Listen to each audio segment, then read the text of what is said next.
Maggisa muna ng bawang sibuyas. Ilagay na ang mga manok para isama sa paggigisa.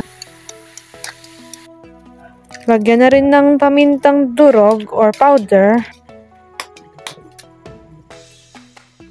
Lagyan din ng patis para may lasa. Tapos isang chicken cube. Lagyan din ng tubig para may sabaw. Lagyan na rin ng tidbits. Tapos lagyan na rin ng hotdog. Lagyan na natin ng evap para may milk din, parang gano'n.